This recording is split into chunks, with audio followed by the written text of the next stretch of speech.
What's going on, you guys? Welcome back to the channel. My name is Luis Hernandez, and today I'm gonna be giving you some tips on why buying a car is a really bad financial idea. I'm gonna cover that and more coming up. Okay, you guys, so right off the bat, why is it buying a car a bad idea? Well, first of all, when you buy a car from a dealership, a brand new spanking brand new model, it's gonna cost you a lot of money, and you're gonna pay taxes, registration, gap insurance, all of that stuff. And once you drive it out of the lot, it starts depreciating because it's now a used car. So it's never a good idea to buy a car. I know some people like me, we used to buy cars on the dealership all the time. And please guys, understand this. When you buy a car from the dealership, say the car costs $30,000 to $40,000. That's just the price of the car. From that, you gotta pay them registration and taxes. So if the car is worth, let's say $30,000, you gotta pay $3,000 in registration fees. Plus, you gotta pay $2,500 in taxes. After that, like I mentioned before, once you drive it, it becomes a new used car, not a new car anymore. It's a used car because you own it now. So it automatically starts depreciating 10% of what the cost of the car is. And it will continue to depreciate 10% every single year you own it. And that also depends on how many miles you put on the car. If you put a lot of miles, it will even depreciate even more. And then say that you own a car now, and you want to go buy another one, and you still owe, I don't know, $15,000 on the car that you're driving now, and you want to drop it off at the dealership and get a new one. Well, the dealership, they're not gonna get stuck with the money that you owe. They're gonna put in that money that you owe onto the new car that you're gonna buy. If it's $35,000 and you owe 15, guess how much the new car is gonna be now? $50,000. And the dealership, they may tell you, okay, we're gonna give you $4,000 or $5,000 because it's got a lot of miles. You know, we gotta change the tires, we gotta do this, we gotta do that. They're gonna try to convince you to give you the least amount of money possible. So you still gotta pay for the car that you already have. You gotta finish paying it off because they're not gonna pay for it. You gotta pay that, and then you get stuck with a newer car. So it's, sorry guys, it's never ever a good idea to do that. Plus, when you buy a new car, they always try to upcharge you something else. You want to have a paint protection on the car? Do you want to buy the floor mats? Do you want to buy the undercoating? Do you want us to tint the windows? Do you want us to do the ceramic tinted windows, which is like a lot? They're always gonna be trying to upcharge you something else. Then let's talk about insurance. You gotta get your regular car insurance because it's a new car. It's gotta have a new car insurance, and then you gotta have the gap insurance. And what is the gap insurance? Well, the gap insurance is an additional insurance that the bank wants you to have because they know that the car you purchased for $35,000 is not worth $35,000 once you drive it out of the lot. It depreciated. So if it was $35,000, it's now $30,000. So those additional $5,000, they're gonna make sure that somehow they get paid if you get into a wreck and the car is total. So they want you to pay that money, and that's all it is. Then you're gonna be asking yourself, well then, what can I do? I don't want to get stuck with all those charges, but I still want to drive a new car. Well, I'm glad you asked. See, like me, we used to buy cars always from the dealership, always brand new cars, and we had to give them or return them when they had 20,000 miles. Because anything above 20,000 miles, if you've already done this before, you know the dealership don't want them back with that many miles. Well, they say they don't want them, but they always take them back. They will always take them back. They're gonna give you very little, and they're gonna turn around and sell it for profit, but they're gonna give you the least amount of money possible. So how I did it, I haven't had a car payment since 2010.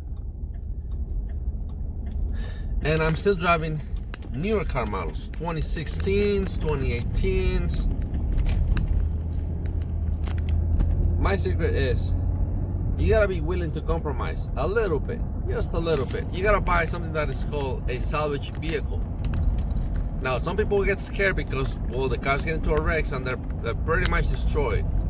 But you gotta be smart about it. You gotta go and find one that is not too bad destroyed. Sometimes they will even make them salvage when they're not even salvage.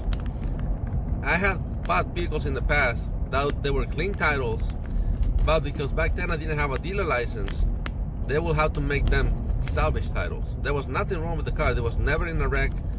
It had maybe like a blown engine or something really easy to fix, but since I didn't have the right paperwork, they will always total it. They will brand it salvage title. Sometimes the cars are not even salvage. They'll be clean title. They get donated either by a company or somebody, a family member passed away. They don't want the car. They don't need the car. They donate it to a charity.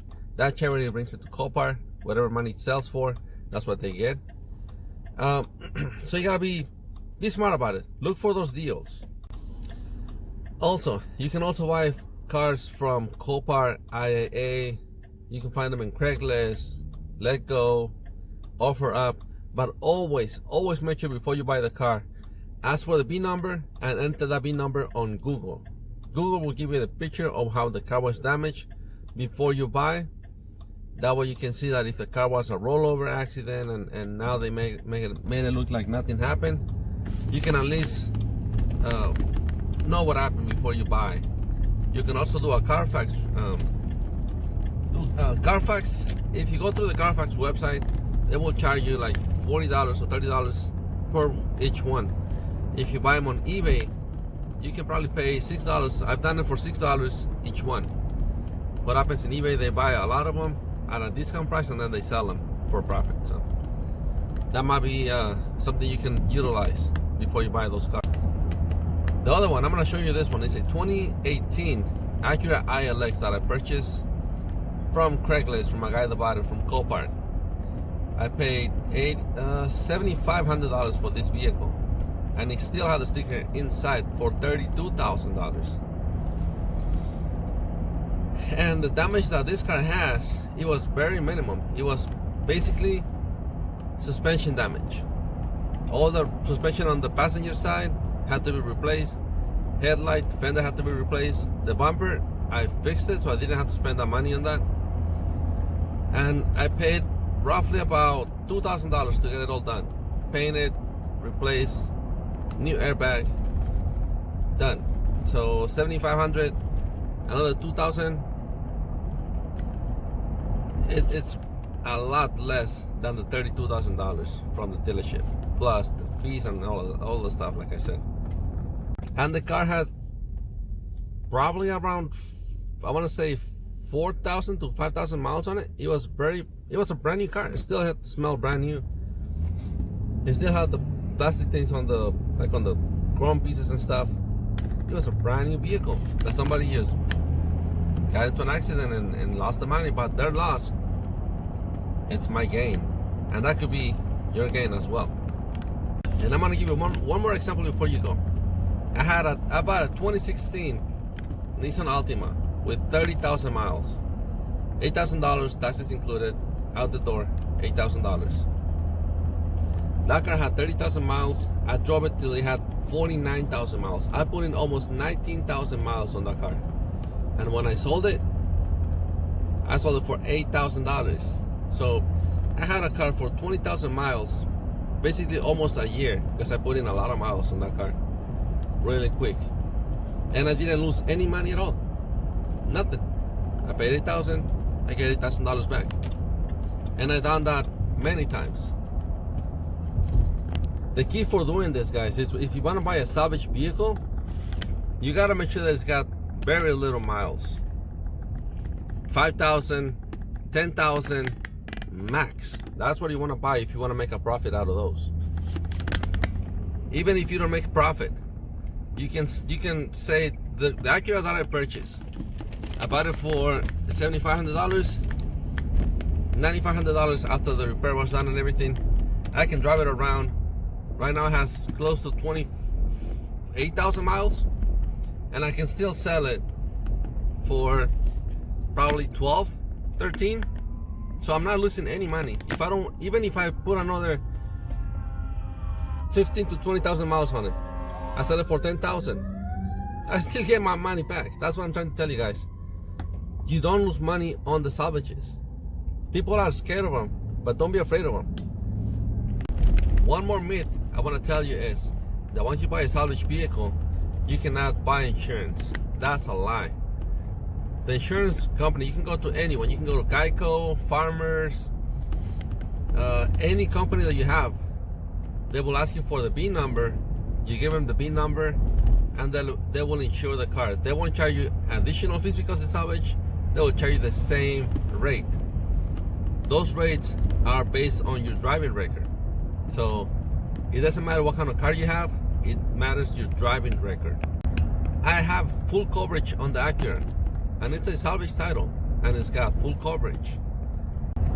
And then you guys, if you get into a wreck on the salvage title vehicle and it gets totaled for the second time, well, guess what? The insurance company, they're not gonna pay you less because it was a salvage vehicle. They're gonna pay you what the Blue Book value says, because they're not charging you less. They're charging you the same amount of money for a salvage title as they were gonna charge you for a non-salvage title. They go by what the Blue Book value says. So don't let them lie to you. They gotta pay you the full amount. What the Blue Book value says it is, that's what you gotta pay you for, because they're not giving you a discount because it's salvage. You still gotta pay the same amount of money. Alright, you guys, if you like this episode, give it a thumbs up. I hope I gave you some information that you can use to save you money and some ideas on how to get a newer car with no payments. Okay, you guys, so if you like it, give it a thumbs up. If you want to see more, make sure you subscribe. That being said, I'll catch you guys very, very soon on the next one. Peace. God bless.